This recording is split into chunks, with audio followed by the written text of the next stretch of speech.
तो hello students, स्वागत है आपका हमारे यूट्यूब चैनल पर। स्टूडेंट्स, भारतीय संविधान की शुरुआत करी थी हमने। उसमें हमने सबसे पहले देखा था कुछ इम्पोर्टेंट कीवर्ड। उसके बाद में हमने देखा भारतीय संविधान की ऐतिहासिक पृष्ठभूमि, जिसमें हमने संविधान सभा के बारे में पढ़ा था। स्टूडेंट्स, उसके आगे हमने भारतीय संविधान की अनुसूचियाँ के बारे में पढ़ा था और उसके आगे हमने भारतीय संविधान की प्रस्तावना के बारे में पढ़ा था।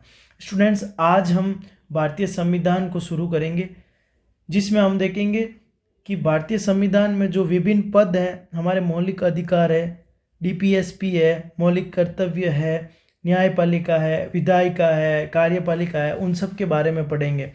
स्टूडेंट्स, इन सब के पढ़ने से पहले एक छोटी सी जानकारी मैं आपको देना चाहूँगा कि किसी भी राज्य की जो व्यवस्था है, किसी राज्य की व्यवस्था है, वो किन आधारों पर चलती है।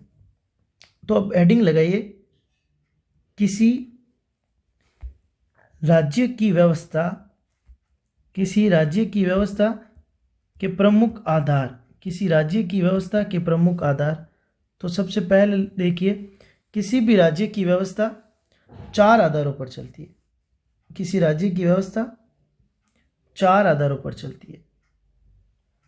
सबसे पहले देखिए, कार्यपालिका। क्या होता है कार्यपालिका? क्या होता है कार्यपालिका? तो सबसे पहले कार्यपालिका, उसके बाद में न्यायपालिका,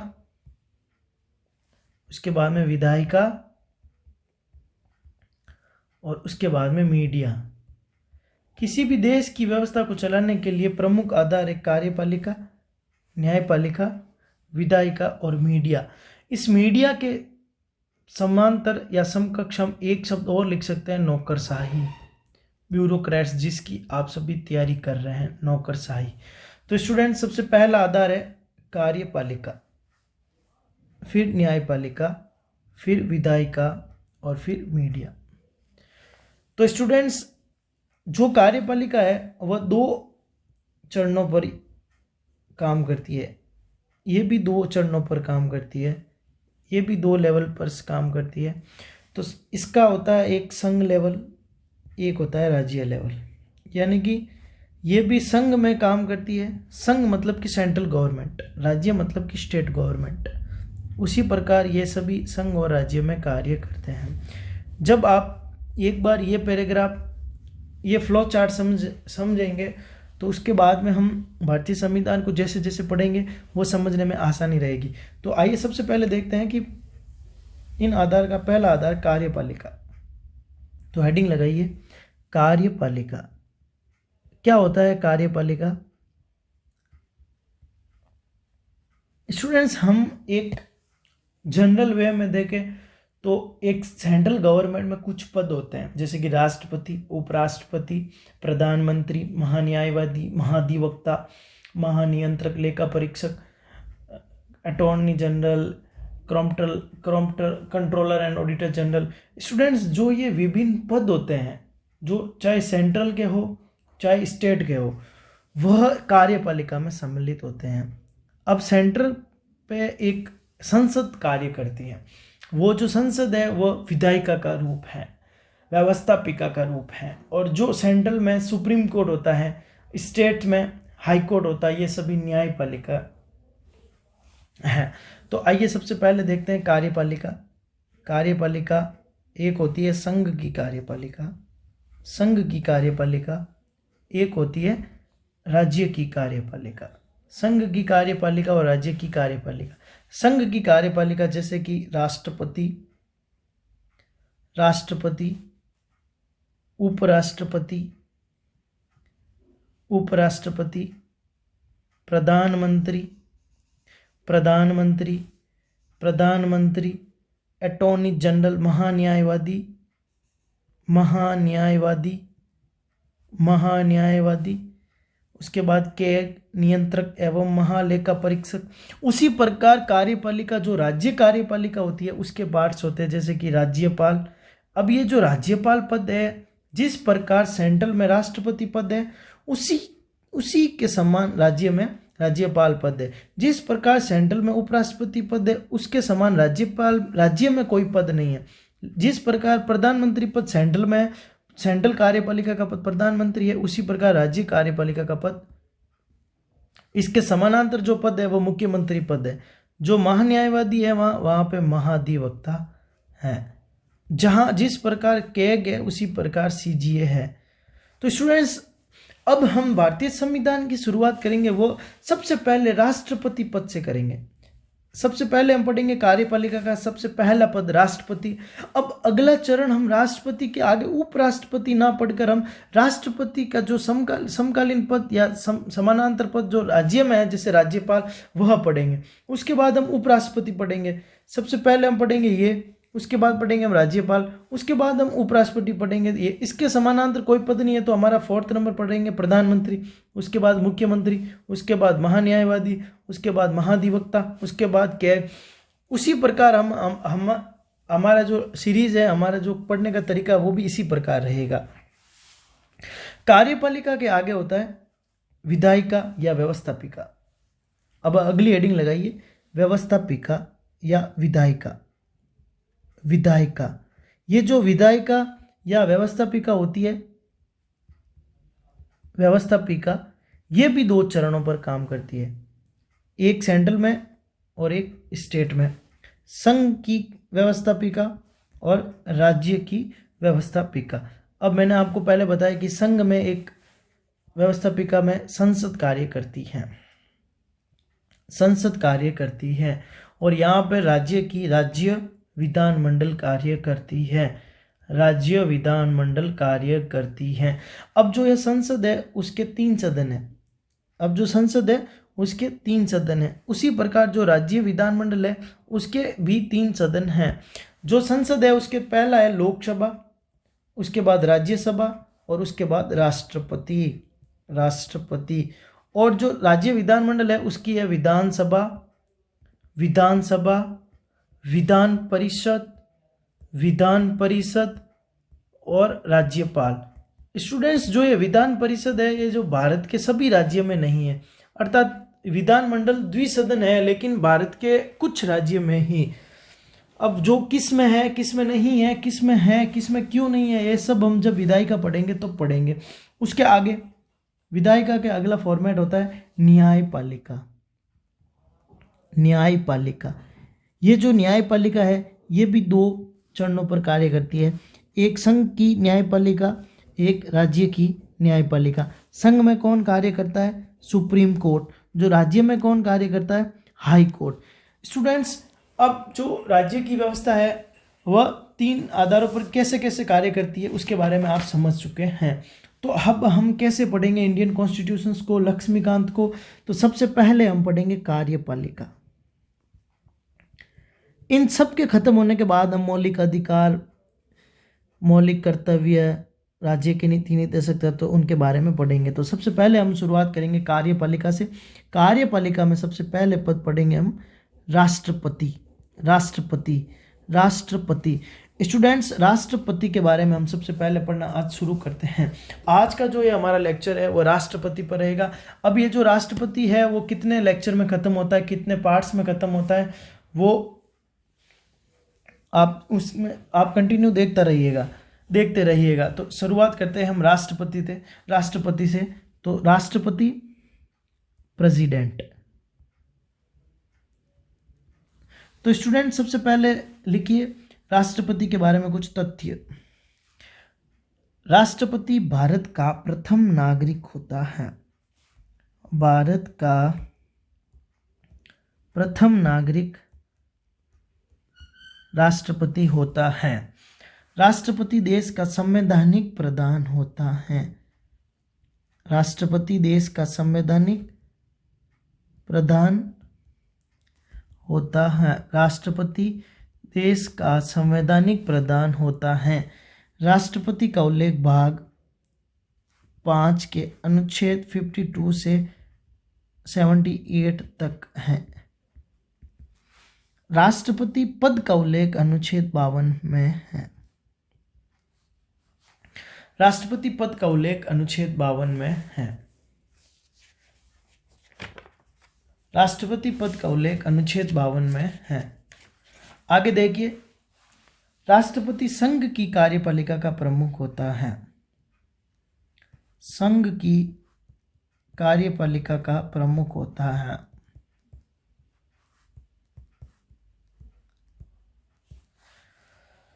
राष्ट्रपति राज्य का प्रमुख होता है। भारतीय राष्ट्रपति भारत के राज्यों का प्रमुख होता है।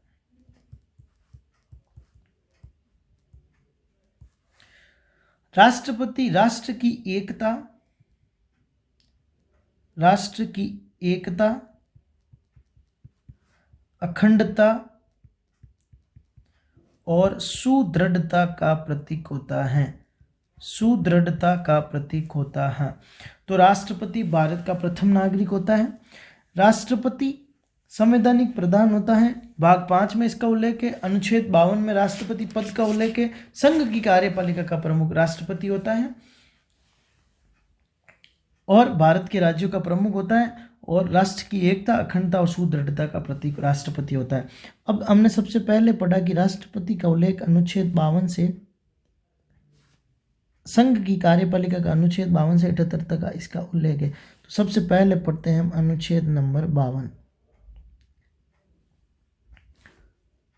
अनुच्छेद 52 में राष्ट्रपति पद का उल्लेख है। राष्ट्रपति पद का उल्लेख है। और क्या लिखा है अनुच्छेद 52 में? यहां पे एक नोट लगा के लिखिए। राष्ट्रपति का वेतन 5.08 लाख रुपए है और राष्ट्रपति के चुनाव में किसी भी प्रकार का विवाद हो तो निवारण केवल और केवल कौन करेगा? Supreme court. तो अनुच्छेद 52 भारत का एक राष्ट्रपति होगा। राष्ट्रपति का वेतन 5,08,000 रुपए है जो भारत की संचित निधि पर भारित होगा। यहाँ लिखिए, भारत की संचित निधि पर भारित होगा। भारत की संचित निधि पर भारित होगा। राष्ट्रपति का वेतन 5,08,000 रुपए है जो भारत की संचित निधि पर वेतन भारित होगा। राष्ट्रपति एवं उपराष्ट्रपति के चुनाव में कोई भी विवाद हो तो उसका निवारण केवल और केवल सुप्रीम कोर्ट में होगा।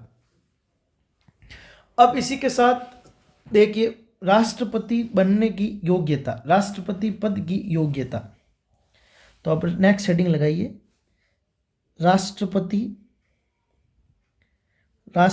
पद की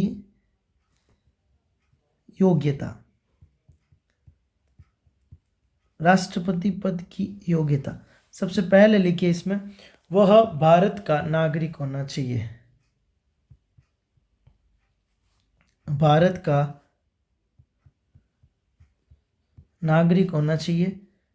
35 वर्ष की आयु पूर्ण, 35 वर्ष की आयु होनी चाहिए। लोकसभा का सदस्य बनने की योग्यता होनी चाहिए। लोकसभा सदस्य बनने की योग्यता होनी चाहिए। किसी भी प्रकार के राज्य एवं संघ एवं राज्य में लाभ का पद धारण नहीं होना चाहिए। लाभ का पद धारण नहीं होना चाहिए। अब यहाँ एक क्वेश्चन होता है कि मान लीजिए वर्तमान में कोई उपराष्ट्रपति है, अगर वह राष्ट्रपति का चुनाव लड़ता है तो क्या उसे राष्ट्रपति उपराष्ट्रपति के पद से त्याग पत्र देना होगा? तो यहाँ एक नोट लगाइए कि राष्ट्रपति, उपराष्ट्रपति,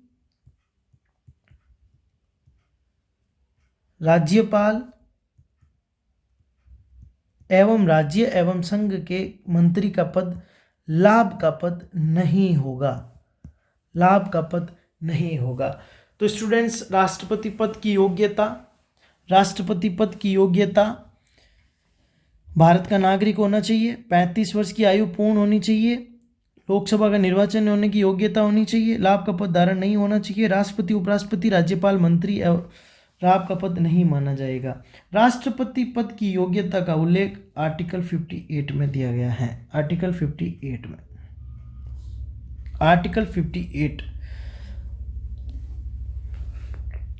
अब लाभ का पद क्या होता है? तो सुप्रीम कोर्ट के अनुसार लाभ का पद जिस पद पर पदासीन होने से व्यक्ति प्रत्यक्ष रूप से लाभ प्राप्त करता हो वह लाभ का पद माना जाएगा। अब नेक्स्ट हेडिंग लगाइए आर्टिकल 53। आर्टिकल 53, आर्टिकल 52 भारत का एक राष्ट्रपति होगा। आर्टिकल 53 तीनों सेनाओं का प्रमुख राष्ट्रपति होगा। तीनों सेनाओं का प्रमुख, तीनों सेनाओं का प्रमुख, तीनों सेनाओं का प्रमुख राष्ट्रपति होगा। तीनों सेनाओं का प्रमुख राष्ट्रपति होगा। अब राष्ट्रपति की योग्यता तो हमने देख ली है, लेकिन राष्ट्रपति का चुनाव कैसे होता है? तो नेक्स्ट हेडिंग लगाइए राष्ट्रपति का चुनाव। राष्ट्रपति का चुनाव। तो स्टूडेंट्स, राष्ट्रपति की चुनाव प्रक्रिया का नाम है एकल संक्रमणीय, एकल संक्रमणीय अनुपातिक, एकल संक्रमणीय अनुपातिक गुप्त मतदान प्रणाली। एकल संक्रमणीय अनुपातिक गुप्त मतदान प्रणाली द्वारा राष्ट्रपति का चुनाव अप्रत्यक्ष तौर पर होता है। एकल संक्रमणीय अनुपातिक गुप्त मतदान प्रणाली द्वारा राष्ट्रपति का चुनाव अप्रत्यक्ष तौर पर होता है। अब जो राष्ट्रपति का चुनाव है, इसकी प्रक्रिया का उल्लेख कहाँ पे है? तो अनुच्छेद 55। अनुच्छेद 55 में राष्ट्रपति की चुनाव प्रक्रिया का उल्लेख है। अब कौन कौन सम्मिलित होगा राष्ट्रपति के चुनाव में? तो राष्ट्रपति का निर्वाचक मंडल। अगली हेडिंग लगाइए राष्ट्रपति का निर्वाचक मंडल, यानी कि राष्ट्रपति के चुनाव में कौन कौन सदस्य या कौन कौन शामिल होंगे। राष्ट्रपति का निर्वाचक, राष्ट्रपति का निर्वाचक, राष्ट्रपति का निर्वाचक मंडल, राष्ट्रपति का निर्वाचक मंडल। स्टूडेंट्स, इसका उल्लेख है अनुच्छेद 54 में। आर्टिकल 54 में राष्ट्रपति के निर्वाचक मंडल का उल्लेख है। इसके तहत राज्यसभा, लोकसभा के निर्वाचित सदस्य इसमें सम्मिलित होंगे। क्या मनोनीत सदस्य इसमें सम्मिलित होंगे? तो नहीं। नेक्स्ट, जो विधानसभा और विधान परिषद है, इसके अब यहाँ स्टूडेंट्स एक बात ध्यान देनी होगी कि विधान परिषद के कोई भी सदस्य इसमें शामिल नहीं होंगे। तो विधानसभा के निर्वाचित सदस्य इसमें शामिल होंगे? जी हाँ। जो मनोनीत सदस्य है वो शामिल नहीं होंगे। स्टूडेंट्स, दिल्ली और पुदुचेरी के विधानसभा के निर्वाचित सदस्य इसमें शामिल होंगे। के निर्वाचित सदस्य इसमें शामिल होंगे, के निर्वाचित सदस्य इसमें शामिल होंगे। अब इसमें कौन शामिल नहीं होंगे? शामिल नहीं होंगे जो राज्यसभा है, जो लोकसभा है, इसके मनोनीत सदस्य इसमें शामिल नहीं होंगे, और विधान परिषद के कोई भी सदस्य इसमें शामिल नहीं होंगे। और इन दो केंद्र शासित प्रदेश के अलावा कोई भी केंद्र शासित प्रदेश का सदस्य इसमें शामिल नहीं होगा। स्टूडेंट्स, यहाँ हमने देखा कि राष्ट्रपति की चुनाव प्रक्रिया का उल्लेख है आर्टिकल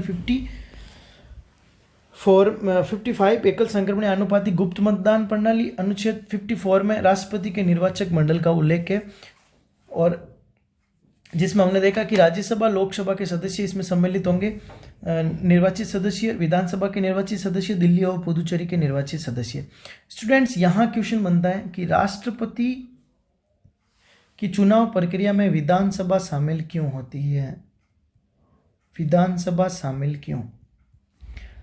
विधानसभा शामिल क्यों? स्टूडेंट्स, एक बात आप ध्यान दीजिएगा कि जो लोकसभा है, जो राज्यसभा है, अर्थात जो संघ की व्यवस्थापिका है, उसमें एक दल का बहुत ज़्यादा बहुमत होता है। एक दल का बहुमत, जैसे कि अगर वर्तमान सरकार को देखा जाए तो मोदी सरकार का बहुमत लोकसभा में बहुत ज़्यादा है।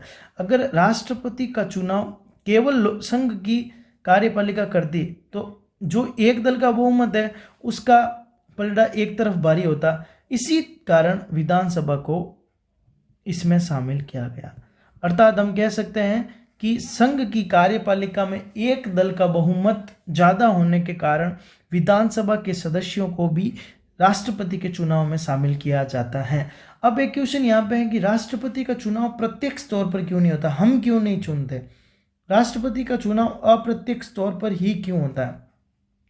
तो एक बात ध्यान देने योग्य है कि जो प्रधानमंत्री पद है वह प्रधानमंत्री है जो कानून का प्रमुख है, राष्ट्रपति तो नाम मात्र का पद है। इसी कारण राष्ट्रपति नाम मात्र पद होने के कारण इसका चुनाव अप्रत्यक्ष तौर पर होता है। समय बहुत ज़्यादा व्यतीत होगा, खर्च बहुत ज़्यादा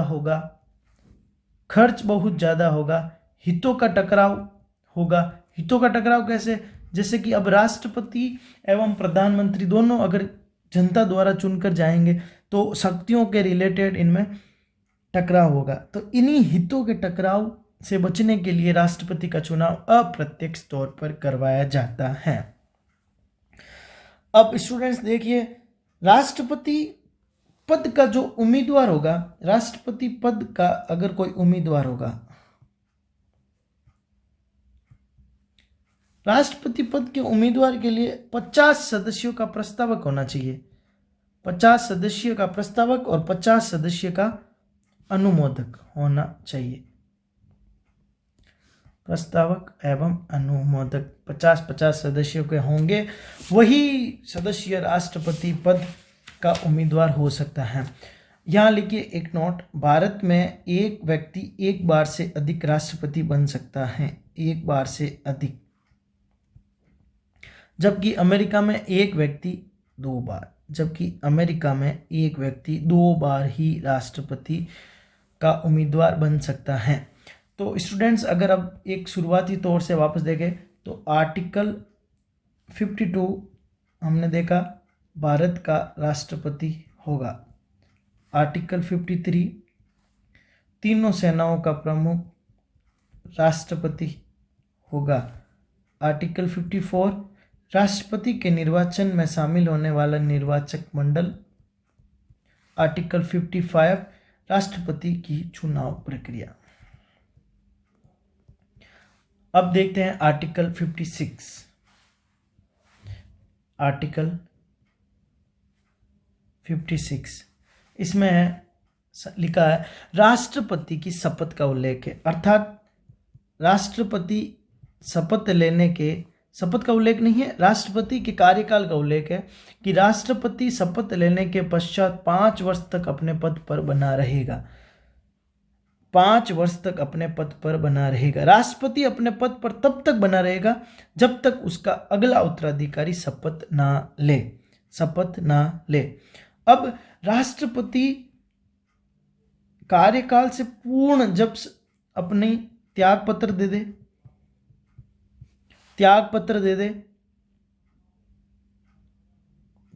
दे तो राष्ट्रपति का पद समय से पूर्व रिक्त माना जाएगा। इसका उल्लेख कहाँ पे है? आर्टिकल 56(2) में।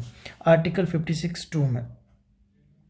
अब यहाँ पे एक नोट लगाइए कि जब कोई राष्ट्रपति अपने कार्यकाल समाप्त होने पर पद से हटता है तो उस दौरान उपराष्ट्रपति राष्ट्रपति का कार्यकाल नहीं संभालेगा।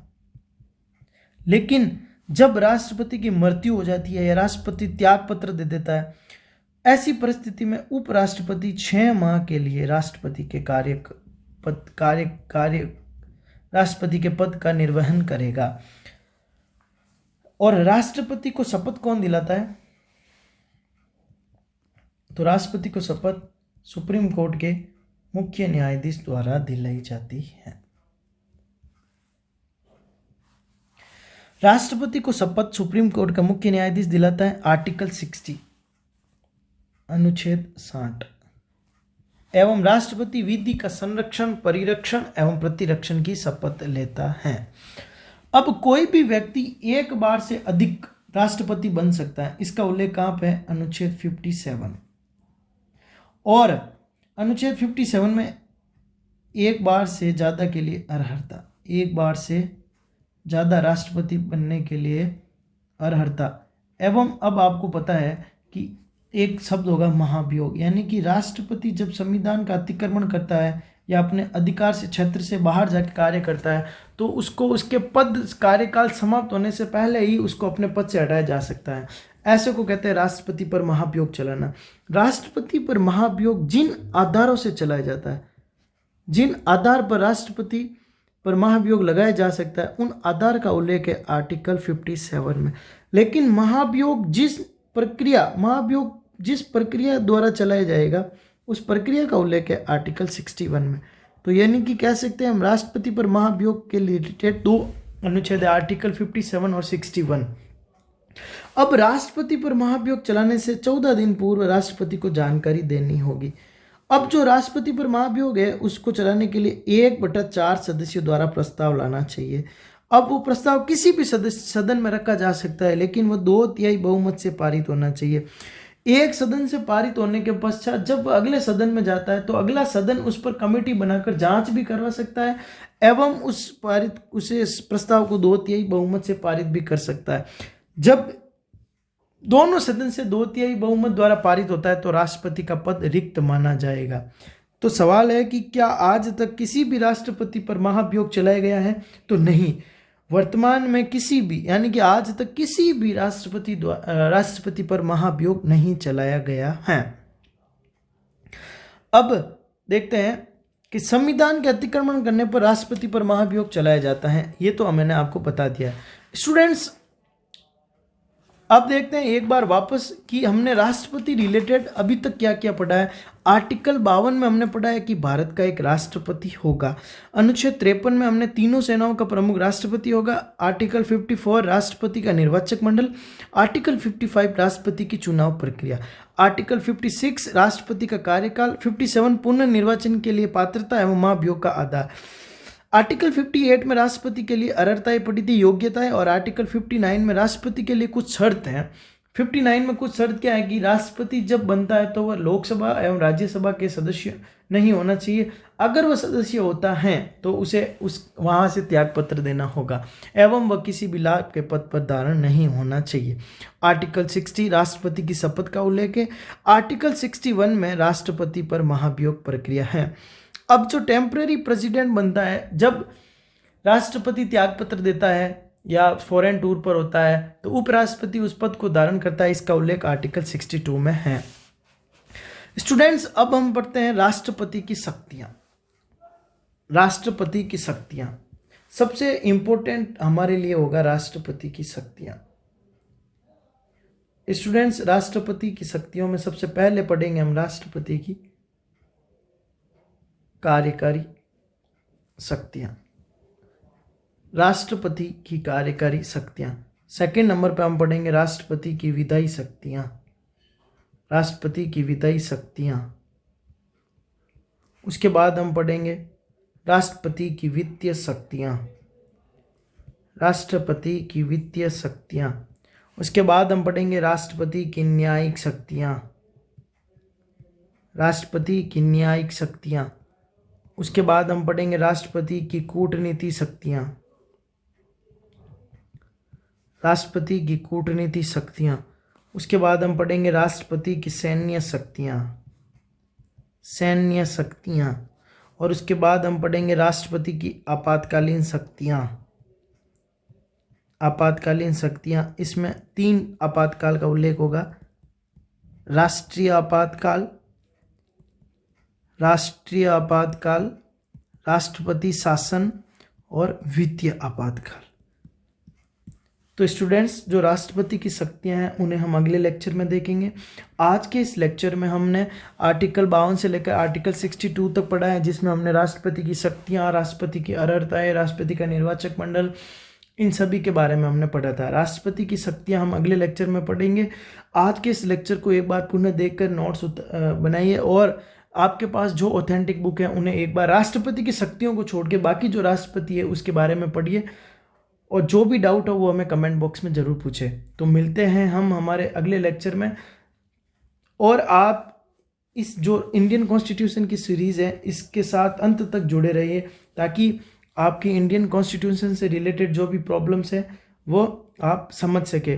तो स्टूडेंट्स जुड़े रहिए हमारे साथ इसी प्रकार, और हमारी एक जो दूसरी सीरीज़ है इंडियन इकोनॉमिक्स की सीरीज़, उसके साथ भी जुड़िए ताकि इंडियन कॉन्स्टिट्यूशंस और इंडियन इकोनॉमिक्स सब्जेक्ट को आप पढ़ सके। तो मिलते हैं हम हमारे अगले लेक्चर में इंडियन कॉन्स्टिट्यूशंस के प्रेसिडेंट पार्ट 2 में।